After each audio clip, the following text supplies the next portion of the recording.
itsestään selvää, ettei kaupunkiin haluta jäädä, mutta maaseutukaan ei ollut niin mahdollinen ihan vain sen takia, koska sinne ei ollut niin juuria oikeastaan kellekään.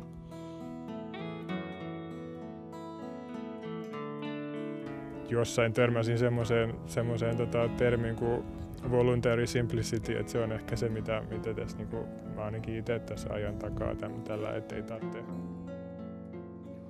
Niin, Terhi suostui muuttumaan tänne sillä ehdolla, että se saa lämpimän suihkun. Ei ole vielä näkynyt. Niin, 7 vuotta elettiin. Sitä odotellessa. Ei täällä nyt silleen sitä luonnonvaloa ihan hirveästi ole. Vähän niin kuin tumma hipiäinen tällä hetkellä ja huomattavasti matalampi kuin vielä tuossa kesäkuun lopulla. Meillä on poika, joka on 5-vuotias. Sillä on kiva, kun sillä on kaverit heti naapurissa. Vaikka asutaankin maalla.